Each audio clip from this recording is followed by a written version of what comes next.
दोस्तों नमस्कार, हर हर महादेव। स्वागत करती हूँ आपका अपने इस चैनल में। आप सुन रही हैं शिव पुराण शतरुद्र संहिता का ये अध्याय। इस अध्याय में आज आप सुनेंगे शिव जी के दुर्वासा अवतार तथा हनुमद अवतार का वर्णन। नंदीश्वर जी कहते हैं, महामुनि, अब तुम शंभु के एक दूसरे चरित्र को, जिसमें शंकर जी धर्म के लिए दुर्वासा होकर प्रकट हुए थे, प्रेम पूर्वक श्रवण करो। अनसुआ के पति ब्रह्मवेता तपस्वी अत्रि ने ब्रह्मा जी के निर्देशानुसार पत्नी सहित ऋक्षकुल पर्वत पर जाकर पुत्र कामना से घोर तप किया। उनके तप से प्रसन्न होकर ब्रह्मा, विष्णु और महेश्वर तीनों उनके आश्रम पर गए। उन्होंने कहा कि हम तीनों संसार के ईश्वर हैं। हमारे अंश से तुम्हारे 3 पुत्र होंगे, जो त्रिलोकी में विख्यात तथा माता पिता का यश बढ़ाने वाले होंगे। यूं कहकर वे चले गए। ब्रह्मा जी के अंश से चंद्रमा हुए, जो देवताओं के समुद्र में डाले जाने पर समुद्र से प्रकट हुए थे। विष्णु के अंश से श्रेष्ठ संन्यास पद्धति को प्रचलित करने वाले दत्त उत्पन्न हुए और रुद्र के अंश से मुनिवर दुर्वासा ने जन्म लिया। इन दुर्वासा ने महाराज अम्बरीश की परीक्षा की थी। जब सुदर्शन चक्र ने इनका पीछा किया, तब शिवजी के आदेश से अम्बरीश के द्वारा प्रार्थना करने पर चक्र शांत हुआ। इन्होंने भगवान राम की परीक्षा की।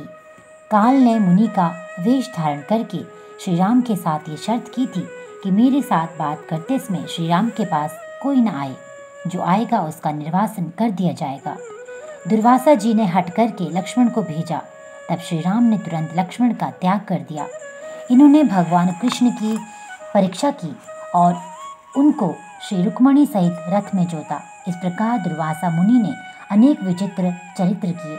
मुनि, अब इसके बाद तुम हनुमान जी का चरित्र श्रवण करो। हनुम रूप से शिवजी ने बड़ी उत्तम लीलाएं की है।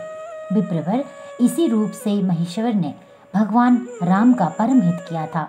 ये सारा चरित्र सब प्रकार के सुखों का दाता है। उसे तुम प्रेम पूर्वक सुनो।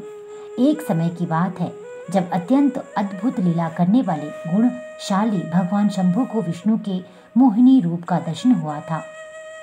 तब वे कामदेव के बाणों से आहत हुए कि तरह क्षुब्ध हुए।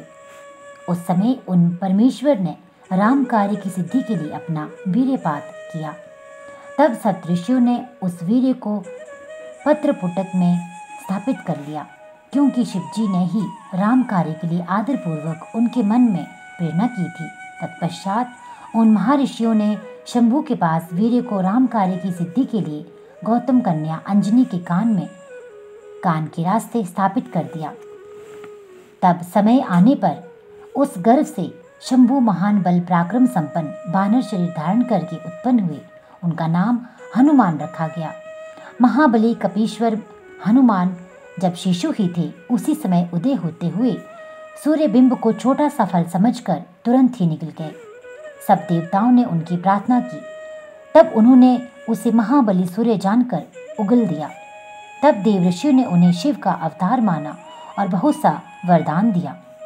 तदनंतर हनुमान अत्यंत हर्षित होकर अपनी माता के पास गए और उन्होंने ये सारा वृतांत आदरपूर्वक कह सुनाया।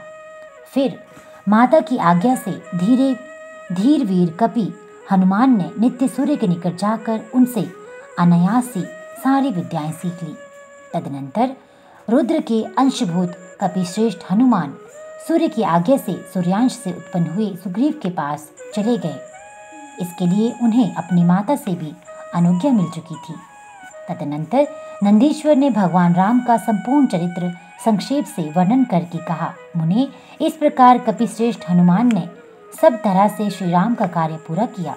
नाना प्रकार की लीलाएं की, असुरों का मान मर्दन किया, भूतल पर राम भक्ति की स्थापना की और स्वयं भक्त गण्य होकर सीता राम को सुख प्रदान किया। वे रुद्र अवतार ऐश्वर्यशाली हनुमान लक्ष्मण के प्राणदाता, संपूर्ण देवताओं के गर्वहारी और भक्तों का उद्धार करने वाले हैं। महावीर हनुमान सदा का राम कार्य में तत्पर रहने वाले, लोक में रामदूत नाम से विख्यात दैत्यों के संहारक और भक्त वत्सल हैं। तात, इस प्रकार मैंने हनुमान जी का श्रेष्ठ चरित्र, जो धन, कीर्ति और आयु का वर्धक तथा संपूर्ण अभीष्ट फलों का दाता है, तुमसे वर्णन कर दिया। जो मनुष्य इस चरित्र को भक्तिपूर्वक सुनता अथवा समाहित चित्त से दूसरों को सुनाता है, वह इस लोक में संपूर्ण भोगों को भोगकर अंत में परम मोक्ष को प्राप्त कर लेता है। तो दोस्तों, ये अध्याय यहीं पे पूरा होता है।